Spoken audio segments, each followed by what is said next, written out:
Evangelho, sexta-feira da terceira semana do tempo da Quaresma. O Senhor esteja convosco, Ele está no meio de nós.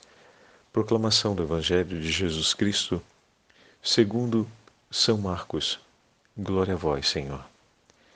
Naquele tempo, o mestre da lei aproximou-se de Jesus e perguntou-lhe: Qual é o primeiro de todos os mandamentos? Jesus respondeu: O primeiro é este: Ouve, ó Israel, o Senhor nosso Deus é o único Senhor. Amarás o Senhor teu Deus de todo o teu coração, de toda a tua alma, de todo o teu entendimento e com toda a tua força. O segundo mandamento é: amarás o teu próximo como a ti mesmo. Não existe outro mandamento maior do que estes. O mestre da lei disse a Jesus: Muito bem, mestre. Na verdade, é como disseste. Ele é o único Deus e não existe outro além dele. Amá-lo de todo o coração, de toda a mente e com toda a força, e amar ao próximo como a si mesmo, é melhor do que todos os holocaustos e sacrifícios.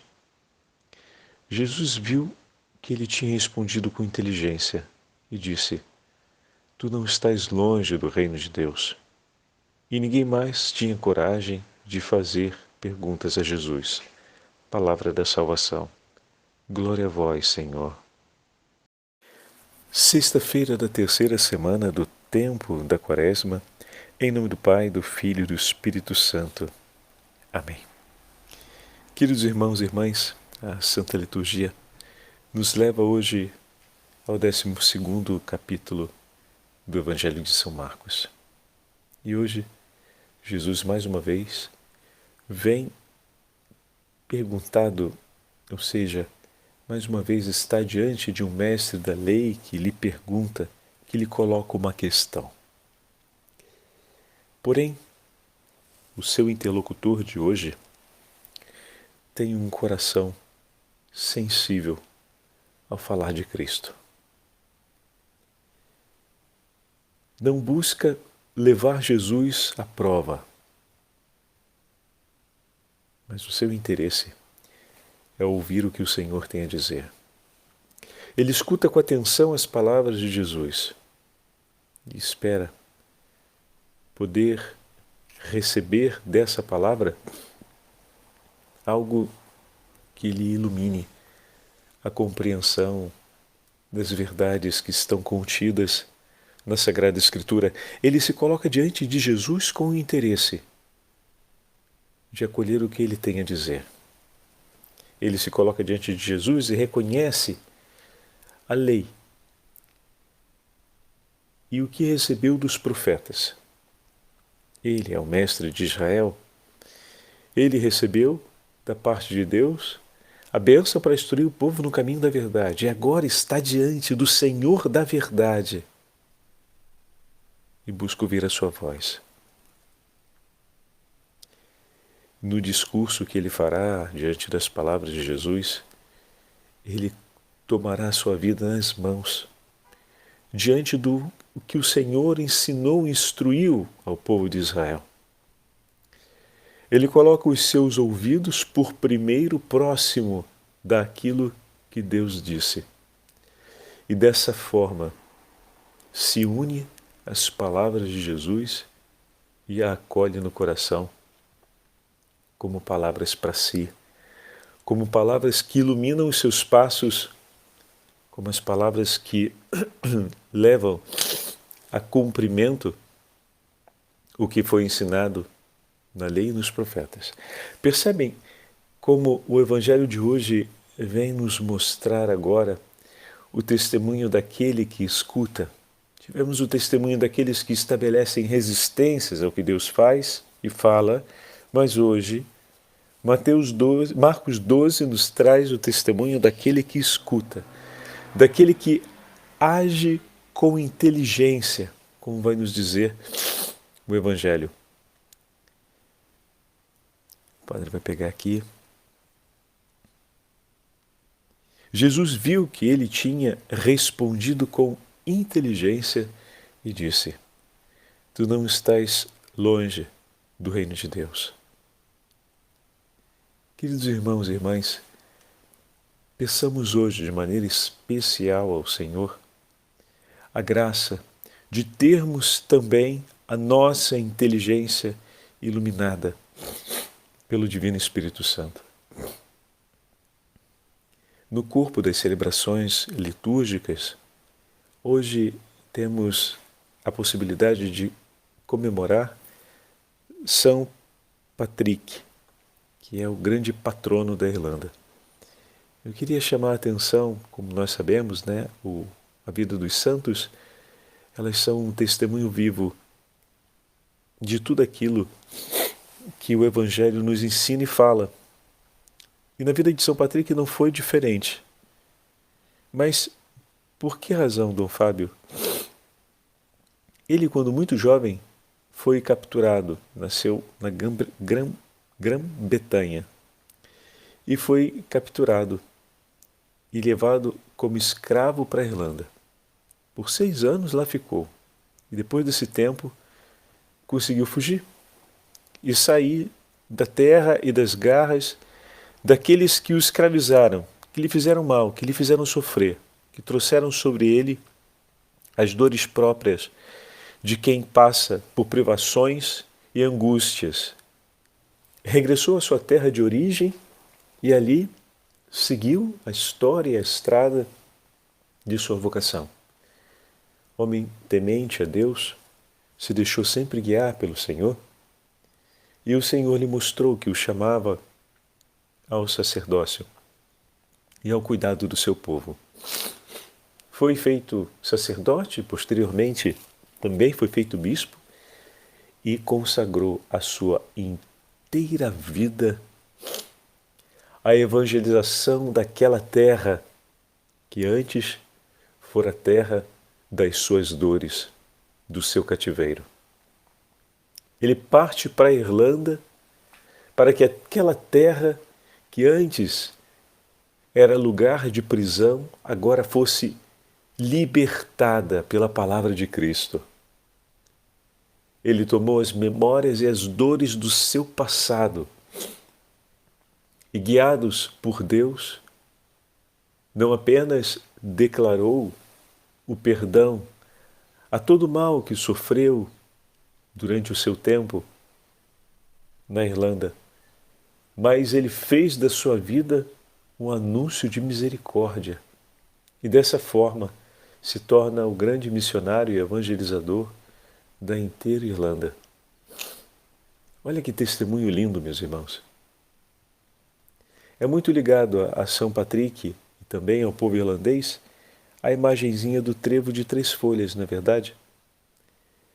O trevo de 3 folhas era usado por São Patrick para falar um pouco, para explicar a Santíssima Trindade. E dessa forma ganha uma relevância muito grande, porque está por todas as partes,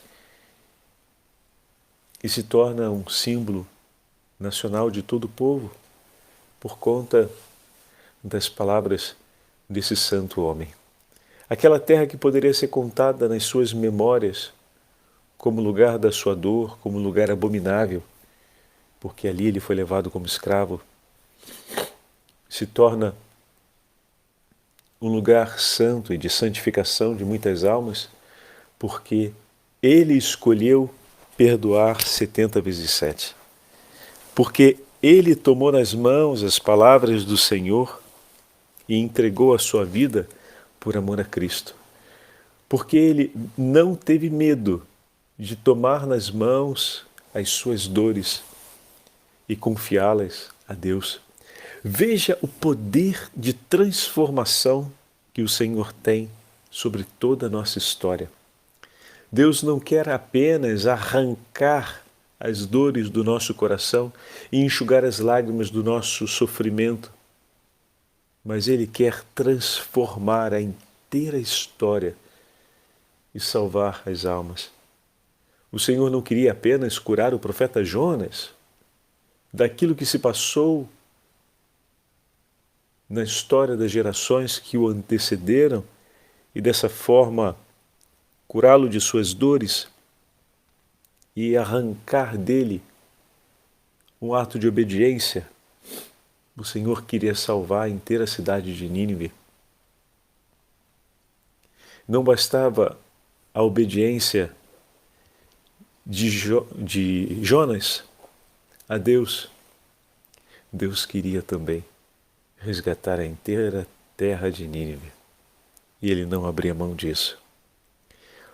O que o Senhor não fará se nós entregarmos de coração as lágrimas do nosso passado a Ele? O que o Senhor não fará se nós entregarmos as dores da nossa vida? O que o Senhor não fará se nós entregarmos a nossa história em Suas mãos e tivermos a coragem de dizer: cumpra-se, Senhor, segundo a Tua vontade? Eis que São Patrick é mais um testemunho para nós da grandeza do amor desse Deus que nos ensina hoje: amai a Deus sobre todas as coisas e entregai o teu coração, o vosso coração a Ele, e amai o vosso próximo como a si mesmo.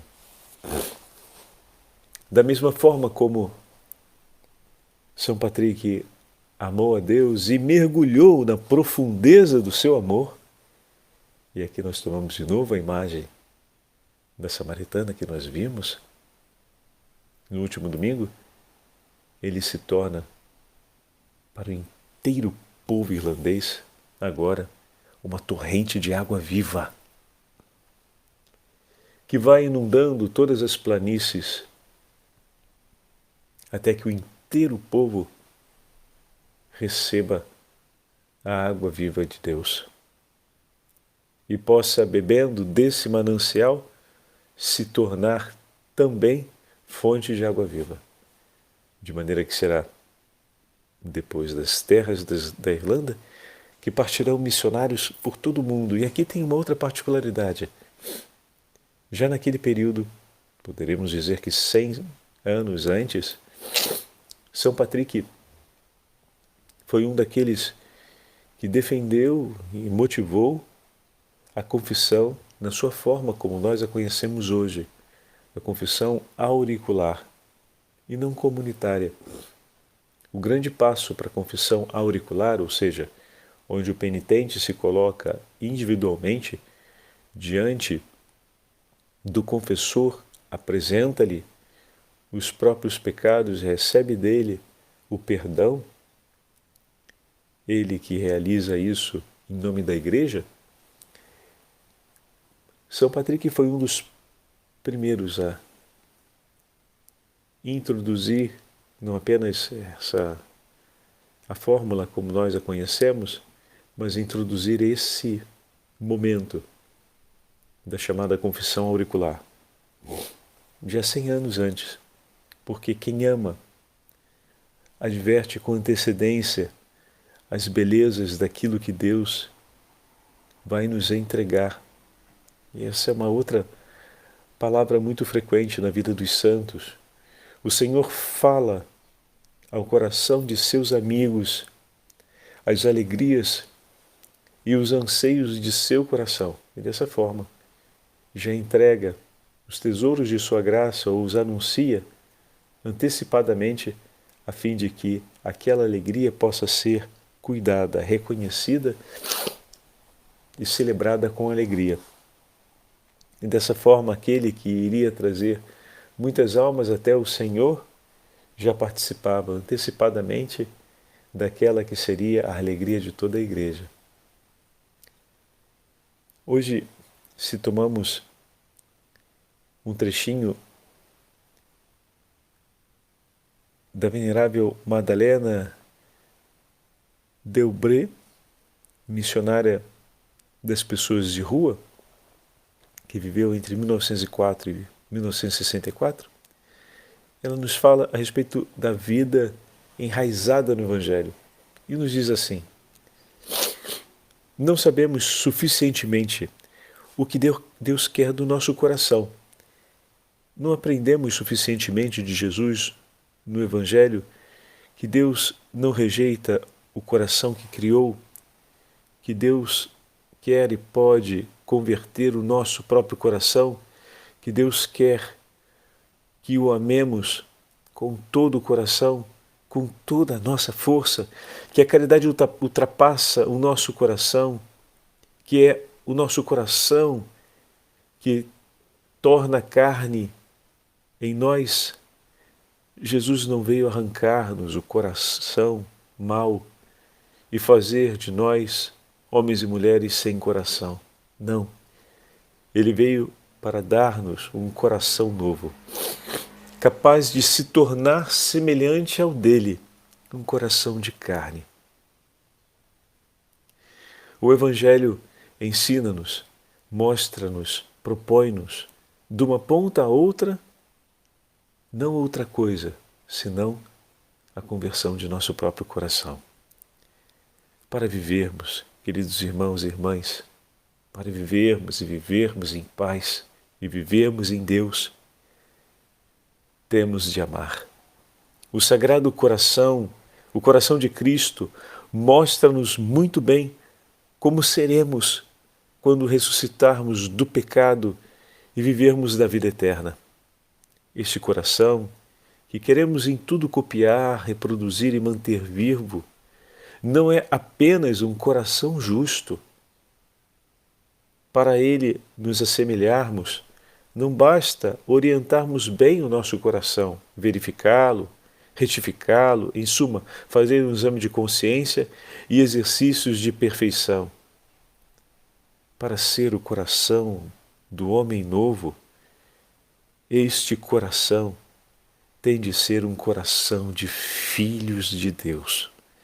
Um coração que aceite ser invadido, dinamizado, possuído pelo amor de Deus, por Deus que é amor e por Ele iluminado até as mais íntimas fibras. E este coração novo, enfim iluminado, este coração enxertado de vida nova, tem de aceitar filialmente, ou seja, livremente, que o amor de Deus então se torne nele uma paixão humana. A paixão de dar a Deus pelo mundo, sem cessar e por completo, a vida que Ele nos dá a cada instante. O coração do Filho de Deus, de um Filho de Deus, é um coração que se entrega para amar, como o Filho de Deus se entrega por amor de cada um de nós. Como nós somos filhos de Deus, meus irmãos e minhas irmãs, somos chamados a entregarmos-nos para amar todos os nossos irmãos e irmãs. Que o Evangelho de hoje seja para nós um grande chamado e convite a essa verdade, e olhando o testemunho de São Patrick, não tenhamos medo de entregar ao Senhor a nossa história e as passagens difíceis da nossa história e deixar que o Senhor, impregnando-nos com a luz do Santo Espírito e lavando-nos nas profundezas do seu amor, possa nos enviar ao mundo, a fim de que possamos anunciar o seu amor e a sua vida para a conversão de muitos corações. E aqui eu queria hoje dividir com vocês algo que amanhã vamos falar com maior intensidade. Sabemos que a solenidade de São José, esse ano por cair num domingo, a Santa Liturgia, para preservar o tempo forte da Quaresma e dessa forma dar-nos a todos a graça de caminharmos cada um dos domingos da Quaresma, antecipou, por concessão da Santa Sé, a Conferência Episcopal antecipou a festa de São José para o sábado precedente, a fim de que o maior número de fiéis pudesse participar. Na Europa foi transferida para segunda-feira, mas para a gente no Brasil ela foi trazida para o sábado, e isso foi um grande tesouro, porque dessa forma temos um número grande de fiéis podendo participar regularmente da missa e da solenidade de São José.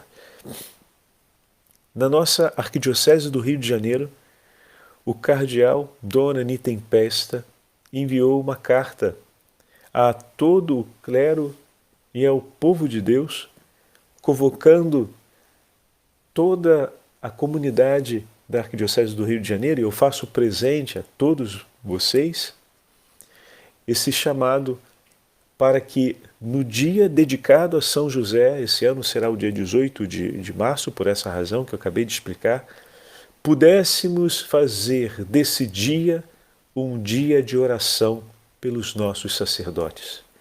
Um dia de oração de cuidado amoroso pela vida de cada sacerdote. E pudéssemos pedir a intercessão de São José e da Beatíssima Virgem Maria, para que todos eles perseverem na fé, para que todos eles vivam tudo aquilo que nós estamos buscando viver cotidianamente e temos partilhado em nossas meditações, a fim de que perseverem no Senhor até o fim em suas vocações, que o Senhor os defenda de todos os perigos e os conduza em sua paz, porque sabemos que aqueles que são chamados pelo Senhor a realizar o cuidado como pastor da igreja, precisam também serem cuidados. E se realizam a missão para a qual foram chamados com dignidade, se o rebanho de Cristo ora e intercede, os defende e os protege para que perseverem na fé, poderão fazer prodígios pelo bem e pela salvação das almas, como vimos acontecer na vida de São Patrick, que hoje recolhemos um pouquinho de sua história. Por isso eu queria convidá-los entre hoje e amanhã, de maneira especial, sexta-feira, a rezarmos pelos sacerdotes. Nós vamos enviar as orações e o texto do cardeal para que possamos preparar essa grande jornada, esse grande dia de oração e de intercessão pelos nossos sacerdotes de todo o Brasil. Eu gostaria de ler com vocês agora, nós vamos repetir essas orações amanhã, 2 orações aos sacerdotes e pelos sacerdotes, a fim de que o Senhor possa protegê-los e defendê-los em todas as situações. As orações também se estendem pelas vocações sacerdotais, como vocês, e religiosas, como vocês vão ouvir, seja no texto do cardeal, seja no texto que foi preparado das orações. Escreve assim o cardeal Dona Nitempesta: recebi vários pedidos para que se dedicasse um momento de oração pelos nossos sacerdotes, a fim de que sejam fiéis no exercício do seu ministério e também pela perseverança dos que se preparam para o sacerdócio. Depois ele fala das motivações da Arquidiocese do Rio de Janeiro, né? Em unidade com esse desejo, convoco a todos, juntamente com suas comunidades, para um dia de oração pelos sacerdotes em nossa Arquidiocese, no próximo sábado, dia 18 de março, solenidade de São José, e encerramento da 10ª edição das 24 horas para o Senhor. Nas missas celebradas nesse dia, proponho que sejam rezadas umas ou mais dentre as orações que lhes encaminho em anexo. Nessa mesma data celebraremos a missa de 7º dia do Monsenhor Mazini Rodrigues, um sacerdote da nossa Arquidiocese que foi um grande promotor vocacional, que foi um apóstolo das vocações na Arquidiocese do Rio de Janeiro. Teremos também na Catedral Metropolitana pela manhã a entrega da veste talar aos seminaristas provenientes do Seminário Propedêutico. Essa é a celebração em que os seminaristas recebem a batina no ingresso do seminário, no Seminário Maior. E também os seminaristas do Seminário Menor vão receber a veste de ingresso, ou melhor, vão realizar, o ato de ingresso ao Seminário Menor. E aí ele conclui dizendo: agradeço a adesão de todos a esse dia de oração pelos sacerdotes, lembrando que estamos no ano vocacional missionário, e a comemoração de São José é uma ocasião significativa para rezarmos por aqueles que já assumiram ou que ainda se preparam para o ministério sacerdotal. Então, seguindo as palavras do nosso cardeal, do cardeal da Santa Mãe Igreja, rezemos pelos nossos sacerdotes. Em nome do Pai, do Filho e do Espírito Santo. Amém. Ó meu Jesus, eu vos agradeço por ter descolocado em nossa vida a presença de um irmão sacerdote e apóstolo. Somos profundamente gratos por tão grande bênção e queremos dispor nosso coração especialmente para a santificação daqueles que o Senhor chamou ao sacerdócio. Com alegria vos oferecemos por eles todas as orações e os sacrifícios que possamos dedicar. Primeiramente vos pedimos, ó bom Deus, que não olheis aquilo que somos, mas aquilo que deveríamos e queremos ser, isto é, homens e mulheres abrasados do vosso amor. Sabeis, Senhor, que nossa única ambição é fazer-vos conhecido e amado pelos homens. E agora, com a companhia de nosso irmão sacerdote, esse desejo será realizado. Ó bom Jesus, na labuta cotidiana podemos, ao menos rezar e sofrer, mas o nosso amado sacerdote, ao qual vos dignais nos unir pelos doces vínculos da caridade, poderá combater nos campos da seara, escutando, confessando, orando, ensinando e amando a muitos, a fim de ganhar os corações para vós, enquanto no nosso dia a dia suplicaremos que lhe deis a vitória e o defendais de todos os perigos. Divino Jesus, escutai a oração que agora vos dirigimos por vossos sacerdotes. Guardai-os em meio aos perigos do mundo, ensinai-os a bem administrar os bens temporais como coisas passageiras, sabendo que a felicidade se encontra em vós. Que desde agora o sublime apostolado de cada um deles se exerça com amor sobre aqueles que os rodeiam, que eles sejam apóstolos santos e se sintam sempre abraçados pela Virgem Maria, dignos do vosso sagrado coração, e sem jamais se esquecerem de vossa misericórdia. Ó Maria, nossa Mãe e Rainha, é a vós que confiamos a vida de nossos irmãos sacerdotes. Dignai-vos, Senhora, ensinar-lhes com que amor seguravas em vossos braços o menino Jesus e o envolvias em faixas, para que eles possam subir ao santo altar e levar em suas mãos o Rei dos céus até o coração dos homens. Pedimos-vos ainda que sempre os guardeis à sombra do vosso manto virginal, defendendo-os dos perigos e tentações, até o feliz momento em que, deixando este mundo, poderão contemplar vosso esplendor e gozar por toda a eternidade dos frutos do glorioso apostolado que em vida praticaram pela salvação dos homens. Amém. Ó São José, acolhei as preces que até vós eleva a Santa Igreja para obter bons e santos seminaristas e sacerdotes para a vinha do Senhor. Por amor de Jesus e de Maria, dignai-vos, São José, atender este ardente desejo que é o mesmo do Santíssimo Coração de Jesus. Consolai a Santa Igreja, concedendo numerosas vocações sacerdotais e religiosas para todas as dioceses e congregações. Assisti os seminaristas e os clérigos para que cresçam na piedade, no estudo, na humildade, na obediência, na pureza, no fervor, e para que sejam desligados das coisas terrenas e cheios de amor por Jesus e pelo rebanho de Cristo. Amém. O Senhor esteja convosco, Ele está no meio de nós. Pela intercessão de Santa Teresinha do Menino Jesus, pela intercessão de Santa Aníbal Maria de França, pela intercessão de São José e da Beatíssima Virgem Maria, abençoe-vos o Deus Todo-Poderoso, Pai, Filho e Espírito Santo. Amém. São Patrick, rogai por nós e pelos nossos sacerdotes. Amém.